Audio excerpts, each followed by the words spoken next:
Kembali lagi bersama saya di video ini dan di channel ini. Dan kembali lagi kita membahas mengenai Ratu Adil, di mana Ratu Adil ini semakin hari semakin ada banyak peningkatan di dalam hidupnya, di mana sosok Ratu Adil ini juga merupakan sosok yang rohaniawan. Jadi dia itu tipe-tipe orang yang paham ilmu agama. Dan sosok Ratu Adil ini, dia ternyata mempercayai akan berkat sejati dari Tuhan. Dia percaya bahwasanya berkat sejatilah, berkat dari Tuhanlah yang bisa membuat orang itu kaya, yang bisa membuat orang itu berkelimpahan, bukan karena susah payah dari orang itu. Dan di mana sang Ratu Adil ini ternyata dia juga merupakan sosok yang suka belajar kitab-kitab suci, entah Al-Quran, entah Injil atau Alkitab dan lain sebagainya. Dan di video kali ini saya mau menerangkan mengenai sang Ratu Adil yang gemar membaca Alkitab. Karena apa? Ratu Adil ini dia haus dan lapar akan firman Tuhan. Dia haus akan roh dari Tuhan. Dan sang Ratu Adil ini merupakan salah satu sosok yang akan menjadi alat Tuhan, akan menjadi rencana Tuhan bagi Nusantara ini. Apa saja ayat-ayat itu? Mari kita bahas mengenai berkat sejati dari Tuhan yang Ratu Adil dapatkan dari pembacaannya di Alkitab. Ada beberapa ayat yang menyatakannya.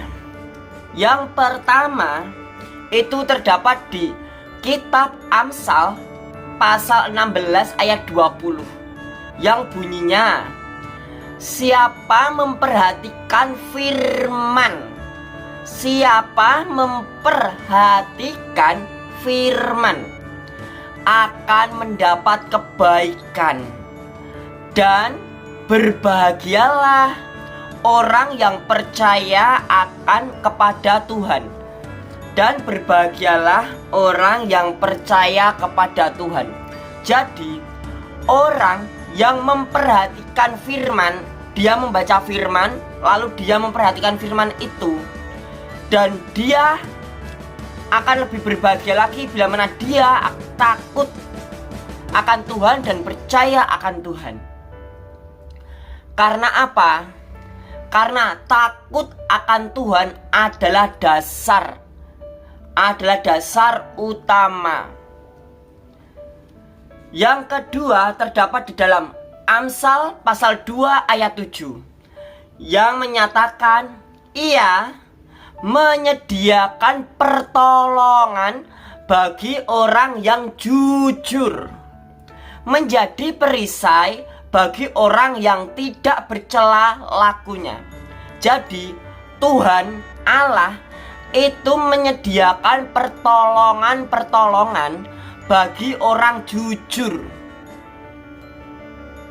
Dan Allah, Tuhan itu menjadi perisai bagi orang yang tidak bercela lakunya, orang yang terpuji.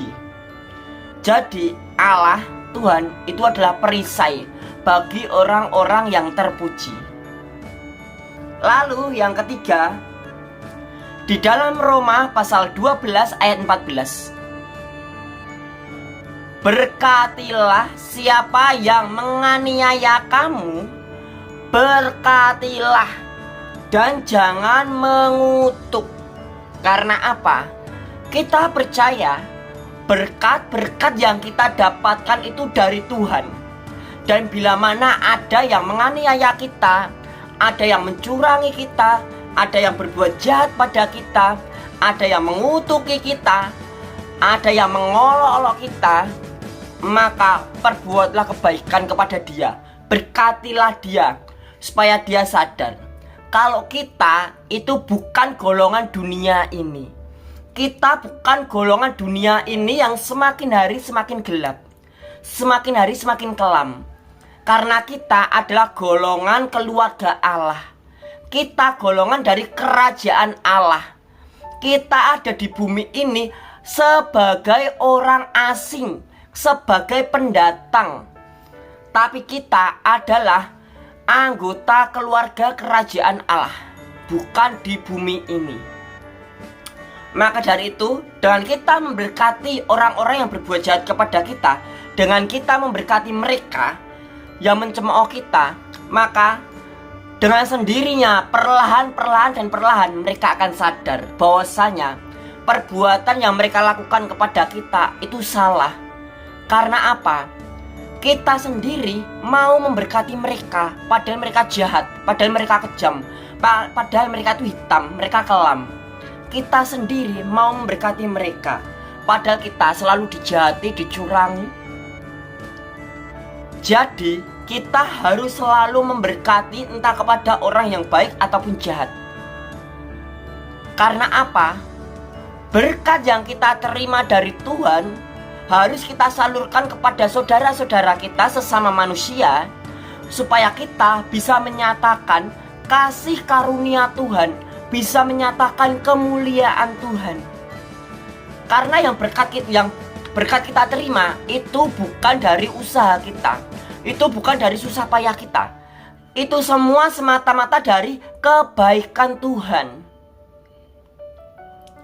Lalu yang keempat, di dalam Amsal pasal 10 ayat 22.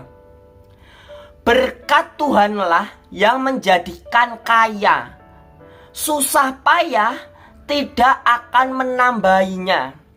Kalau saya teringat ayat ini, saya itu sempat berpikir, di luar sana ada karyawan pabrik. Dia itu selalu berangkat kerja terus, dia rajin terus. Dia tuh rajin banget, dia disiplin, dia itu menjadi sosok teladan. Tapi penghasilan yang dia terima tetap segitu-segitu saja. Tidak ada peningkatan yang drastis. Walaupun dia rajin, walaupun dia bersusah payah dalam pekerjaannya, walaupun dia tekun, tapi penghasilan dia tetap seperti itu, dan seperti itu saja. Sudah disekak emat, hanya seperti itu. Penghasilannya kira-kira seperti itu saja, nggak ada peningkatan yang drastis. Walaupun dia bersusah payah, tidak akan bisa menjadikan dia kaya. Walaupun dia sudah bertekun, dia walaupun sudah membuka usaha, sudah berusaha, sudah menekuninya pun, tidak akan bisa membuat dia kaya. Karena apa? Bukan dari susah payah kita, bukan dari usaha kita, bukan dari perjuangan kita yang membuat kita kaya. Tapi yang membuat kita kaya adalah semata-mata karena berkat Tuhan yang tercurahkan di atas kita. Karena berkat ilahilah yang membuat kita kaya. Walaupun kita tidak bersusah payah pun, walaupun kita tidak bekerja keras pun, kalau kita diberkati Tuhan, kalau Tuhan ingin kita menjadi kaya, kita akan menjadi kaya sesuai dengan kehendak Tuhan. Karena apa? Perekonomian kita selalu ditingkatkan oleh Tuhan secara drastis. Jadi bukan usaha kita manusia yang membuat kita kaya, tapi berkat Tuhanlah yang membuat kita kaya. Walaupun kamu setiap hari kerja dapat 300 ribu, 400 ribu, 500 ribu, tidak akan bisa membuatmu kaya. Ya kamu nanti akan tetap stuck di situ saja.